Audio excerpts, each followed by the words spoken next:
할렐루야.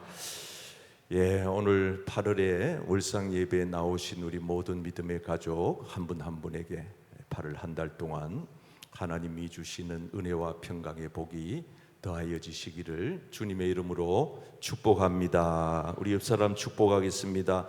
오늘도 참 잘 나오셨습니다. 무더운 날씨 잘 살아내시기 바랍니다. 여러분 어제 봤습니까? 양산이 42도까지 또 기록을 또 경신했어요. 참 무더위가 계속되고 있습니다. 그러나 이 무더위도 우리를 이길 수가 없어요. 믿음의 성도들 예배 자리 꺾을 수가 없어요. 우리는 더우면 더울수록 교회 더 오고 싶어. 왜냐하면 이 교회 오면 더 시원하거든. 그래서 여러분 제가 AI한테다가 이 폭염을 이겨내는 방법을 좀 알려달라고 여기 입력을 딱 했더니만은 제일 앞에 나오는 게 뭐냐 하면은 물을 자주 마셔라. 30분마다 물을 자주 마시면 좋다. 그래서 내가 이 AI도 좀 알 거는 제대로 알고 있구나.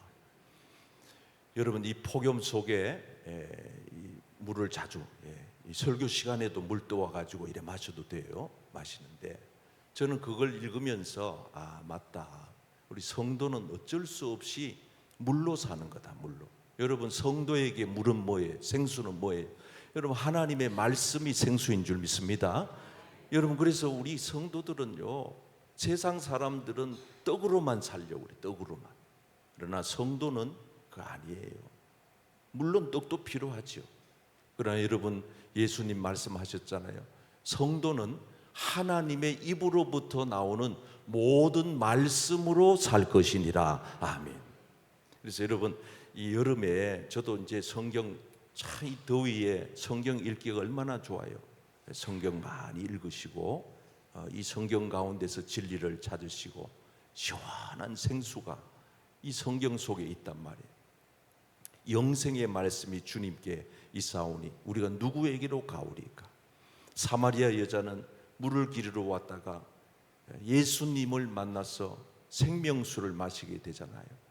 그래서 우리가 예수님을 통해서 말씀을 통해서 여러분들의 메마른 그 영혼이 정말 시원함을 얻게 되기를 바라고 8월 한 달 동안 이 무더위도 금방 지나가니까 여러분 믿음 가운데 흐트러지지 말고 잘 살아내시고 9월 월사 기도회 때 가면 아마 훨씬 더 달라져 있을 거예요.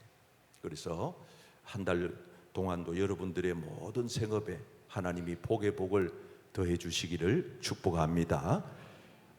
이 한 달은 주제가 이 제목을 띄워 보시면은 우리가 어떻게 하면 우리 영혼의 고요와 평안을 맛보면서 지낼까? 이 8월 한 달 동안 우리가 세상을 돌아가는 것을 보면은 분주하고 복잡하고 요동을 쳐요. 세계 정세가 그렇고 우리나라 국내 정세도 그렇고 한국 교회도 이 부산 지역도 이 뜨거운 열기만큼이나 교회들이 들끓고 있어요. 우리 기도해야 되지 않겠습니까? 그러는 가운데 오늘 이 말씀을 하나님이 제게 감동을 주셨는데 여러분 성경에 나오는 이 다윗은 누구보다가도 요동치는 시대 속에 역사 속에 살았잖아요. 그 가운데서 어떻게 다윗이 하나님이 주시는 고요와 평안을 맛보면서 지낼 수 있었을까? 아들이 추격해서 아버지를 몰아내는 그런 장면들, 사울 왕이 이유 없이 미워하고 쫓아와서 죽이려고 했던 그런 참 사나운 전경들, 골리앗 앞에 섰던 그 작은 다윗이 어떻게 그런 많은 어려움들을 극복해내면서 그 영혼의 고요와 평안을 지켜낼 수가 있었을까? 오늘 여러분들의 삶의 자리가 어떻든 하나님께서 이 다윗을 통해서 주시는 이 고요와 평안을 얻는 그 방법을 오늘 말씀을 통해서 우리가 들여다보면서 이 한 달도 말씀 가운데서 주시는 평안함이, 고요함이 여러분 가정과 여러분 심령 가운데, 우리 교회 가운데, 한국 교회 가운데, 이 부산 땅 가운데 있어지기를 주님의 이름으로 축복합니다. 자, 한번 읽어보겠어요. 시작. 영혼의 고요와 평안을 얻으려면 큰 일을 하려고 힘쓰지 말아야 합니다. 자, 1절 말씀 읽어보겠습니다. 시작. 여호와여, 내 마음이 교만하지 아니하고 내 눈이 오만하지 아니하오며 내가 큰 일과 감당하지 못할 놀라운 일을 하려고 힘쓰지 아니하나이다. 이 다윗은 놀라운 진리를 깨달아서, 여기 보세요, 내면에는 교만이 없어야 된다.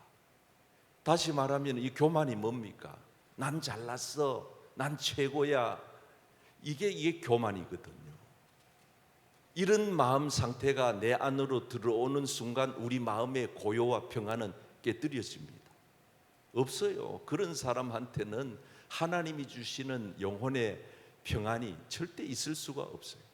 겉으로는 내 자신을 향하여서는 교만이고 다른 사람을 향해서는 내 눈이 오만하다. 여러분, 세상을 우리가 얕잡아 보면은 큰 코 다치는 거예요. 옆에 있는 사람을 우리가 깔보고 무시하면은 그게 오만이거든. 그게 거만함이거든. 여러분, 이런 사람은 절대로 하나님이 주시는 고요와 평안을 맛볼 수가 없고 그게 뭔지 자체를 몰라요. 다윗은 이렇게 얘기를 합니다. 나는 절대로 사람을 깔보지 않을 거야. 나는 사람을 무시하지 않을 거야. 나는 내 마음 상태를 언제나 하나님 앞에서 낮출 거야. 그리고 절대 나는 대단한 사람이라고 나는 스스로 그렇게 과대평가하지 않을 거야. 나는 뭐 큰 일을 하고 나는 감당치 못할 놀라운 일을 하는 사람입니다. 철없는 이 젊은 아이들 보면은 이런 얘기들을 종종, 또 우리도 한때 젊을 때 그런 얘기를 한 때도 있었잖아요. 다윗은 지금 이스라엘의 최고의 권좌에 올라앉아 있는데도 불구하고 그 마음가짐을 바짝 엎드리는 거예요. 그래서 다윗은 그 마음에 항상 고요가 있었고 평안이 있었던 겁니다. 그건 이유가 있어요. 다윗은 인생이 뭔지에 대해서 그는 분명히 정의하고 산 사람이에요. 시편 144편 같이 한번 읽어보겠습니다. 3절 4절 시작. 여호와여, 사람이 무엇이기에 주께서 그를 알아주시며 인생이 무엇이기에 그를 생각하시나이까. 사람은 헛것 같고 그의 날은 지나가는 그림자 같으니이다.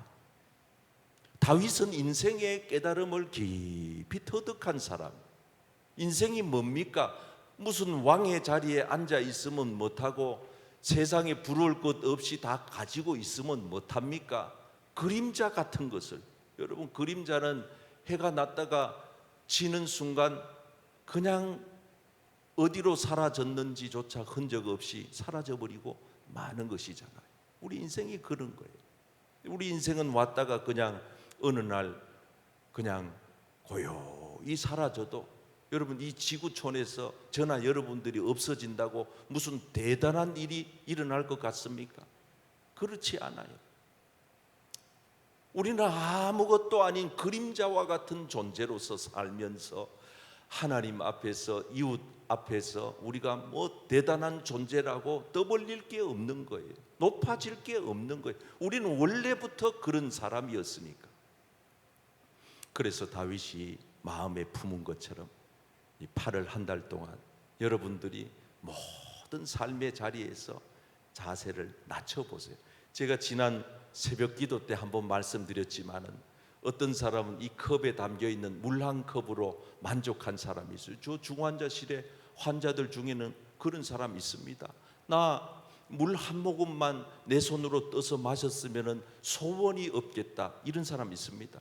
그런 사람에게는 이 물 한 컵 마시는 것이 평생의 기쁨이요 행복입니다. 그런데 여러분, 이 물 말고 다른 것들도 다 갖추어져 있어야 돼. 돈도 있어야 되고 명예도 있어야 되고 권력도 있어야 되고 성공도 있어야 되고 있어야 될 것이 많으면 많을수록 그 인생은 초라해지고 불행해지는 겁니다. 그래서 이 원리를 신약의 사도 바울께서도 터득하셔서 나는 빈부에 처할 줄도 안다. 풍부에 처할 줄도 안다. 나는 모든 일체의 비결을 안다. 나는 그래서 나는 늘 자족한다. 그래서 그는 감옥에 있으면서도 기뻐할 수 있었고 감사할 수 있었고 기도할 수 있었고 감옥 안에 있으면서도 감옥 밖에 있는 사람보다가도 더 고요와 평안을 누리면서 그가 거기에서도 성경을 써내잖아요. 편지를 쓰잖아요. 고요와 평안. 두 번째는요, 본문 2절 말씀이에요. 시작. 실로 영혼의 이거부터 읽고 영혼의 2번 시작. 영혼의 고요와 평안을 얻으려면 어머니 품에 있는 아이와 같아야 합니다. 자, 2절에 보세요. 시작. 실로 내가 내 영혼으로 고요하고 평온하기를 하게 하기를 젖된 아이가 그의 어머니 품에 있음 같게 하였나니 내 영혼이 젖된 아이와 같도다. 여러분, 다윗이 지금 대단한 왕의 자리에 앉아 있다니까요. 그런데 다윗의 마음은 어떤 마음입니까? 마치 엄마 품에 안겨 있는 젖된 아기와 같은 심정으로 하나님을 모시고 산다 이거죠. 그래서 여기 성경에 고요와 평온이 오게 됐다는 거예요. 여러분, 사진 몇 장 봅시다. 엄마 품에 안겨 있는 이 아이를 보세요. 뭐가 걱정입니까? 뭐 출세가 걱정입니까? 먹을 게 걱정입니까? 뭐가 걱정입니까? 그냥 엄마가 다 알아서 저 아이의 일생을, 미래를 저렇게 책임지고 안아주고 있는 저 장면 속에서 여러분들이 뭐를 느끼셔야 하겠어요? 나는 과연 주님의 품에 저렇게 안겨 있는 상태인가?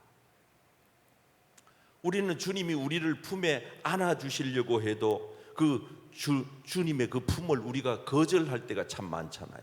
이사야 46장 4절 말씀에 이런 말씀이 나와요. 읽어보실까요? 참 놀라운 말씀이에요. 시작. 너희가 노년에 이르기까지 내가 그리하겠고 백발이 되기까지 내가 너희를 품을 것이라. 내가 지었은즉 내가 업을 것이요 내가 품고 구하여 내리라. 아멘. 여기 하나님이 이렇게 말합니다. 내가 너를 날 때부터 노년에 이르기까지 백발이 되어 내 품에 올 때까지 내가 너를 지었다. 내가 너를 지었으니, 내가 너를 낳았으니, 여러분, 부모는 자식을 낳았으면 책임을 져야 되는 겁니다. 그래서 하나님 우리에게 말합니다. 내가 너를 업을 거야. 내가 너를 품을 거야. 내가 위태한 일을 당할 때, 위험한 일을 당할 때 내가 너를 구하여 내리라. 아멘. 여러분, 하나님의 이 품에 안기는 복이 있으시기를 축복합니다. 우리가 날마다 주님의 품에 안기는 심정으로 살아야 돼요. 다윗은 시편 3편 5절에서 압살롬 군대에게 쫓겨갈 때도 이렇게 고백합니다. 내가 누웠다가 자고 깨었다. 이 말은 잠 잘 잤다. 어제 그 폭염 속에서도 아침에 거뜬히 눈 떴다. 그 왜 그러냐? 내가 이 전쟁통에 지금 압살롬의 군대의 추격을 받으며 쫓겨가는 도망자 신세이지만은 나는 지난 밤에도 여전히 편안하게 잘 잤다. 이유가 뭐냐? 여러분, 이유는 하나님이 우리를 붙들고 계시기 때문입니다. 아멘. 우리는 밤에 편안히 잠을 자도 하나님은 우리 곁을 떠나지 아니하시고 지켜보시면서 숨 잘 쉬는지, 심장 잘 뛰는지, 별 문제 없는지 우리를 붙들고 있다 이 말이에요. 1000만이니 1000만 명의 군대가 나를 에워싸서 죽이려고 한다 해도 나는 두려워하지 끄떡 없다. 왜 이렇게 말할 수가 있었습니까? 하나님이 나를 품에 안고 있다는 믿음 때문이에요. 시편 4편 8절 말씀은 같이 읽어봅시다. 시작. 내가 평안히 눕고 자기도 하리니 나를 안전히 살게 하시는 이는 오직 여호와이시니이다. 아멘. 여러분, 8월 한 달 동안 여러분들이 무슨 일을 만날는지 어찌 알겠습니까마는 하나님께서 여러분들을 안전하게 사시도록 도와주시기를 축복합니다. 자, 마지막으로 읽겠습니다. 시작. 영혼의 고요와 평안을 얻으려면 영원토록 여호와만 의지해야 합니다. 오늘 본문 결론은 3절입니다. 시작. 이스라엘아, 지금부터 영원까지 여호와를 바랄지어다. 이 바란다, 이 말은 히브리 성경적인 뜻으로 희망한다, 의지한다, 이런 뜻이에요. 여러분, 우리가 우리의 마음의 고요와 평온을 항상 찾고 얻고 살아가려면은 계속해서 매 순간마다, 시마다 분마다 초마다 우리가 주님을 의지하는 마음으로 주님을 계속해서 주목하고 바라봅니다. 마치 어린 아기가 몇 걸음질 하다가 뒤돌아서 엄마가 날 따라오나 되돌아보고 확인하는 그 모습처럼 우리가 이 8월 한 달 살아가시면서 계속 확인을 하는 거예요. 내가 하나님 앞에 서 있나? 하나님이 지금도 나를 주목하여 보고 계시나? 하나님의 손길이 내 삶에 미치고 있나? 항상 우리가 하나님을 의지하는 마음으로. 다윗은 그 높은 자리에 있으면서 권력도 있었고 세상적인 물질도 있었고 향락도 있고 모자라는 게 전혀 없는 상태였지만은 그걸 의지하지 아니야. 그걸 붙잡지 아니야. 여러분, 붙잡을 게 많은 인생은요, 하나님 붙잡고 살기가 매우 어려워요. 가난한 사람은요, 가난하니까 하나님 더 의지해야 돼. 병든 사람은요, 병들었으니까 하나님 줄 붙잡아야 돼. 세상에 줄 붙들 데가 없는 이들은요, 하나님 줄 붙잡을 수가. 여기 부산에도요, 어떤 병원의 병원장 아들은 이번에 보니까 참 그 부끄러운 일을 당하고 있잖아요. 병원의 병원장 아들인데도. 여러분 생각해 보세요. 뭐가 부족하겠어요? 부모가 다 학비도 해줘, 학교 잘 다녀, 좋은 학교 다녀, 좋은 차 끌고 다녀, 모자람이 없는 카드 가지고 오만 것 사고 싶은 것 다 사고, 쓰고 싶은 것 다 쓰고, 먹고 싶은 것 다 먹고, 가고 싶은 데 다 가. 이런 인생은 망가지기가 쉬운 이유가 뭐냐? 하나님 줄 붙잡기가 어려워. 그 병원장은 교회의 중직자라 그러잖아요. 자식 농사를 잘못한 거지요. 하나님 줄 붙잡는 거를 못 가르친 거지요. 우리 저 예찬이는요, 나가다가 우리 김문주 새신자 저 아들인데 중학생인데요, 목사님 설교에 은혜가 된다는 거예요. 그리고 지난번에 갔더니 신방 갔더니 엄마가 얘기하는데 목사님하고 수준이 같은 것 같다고.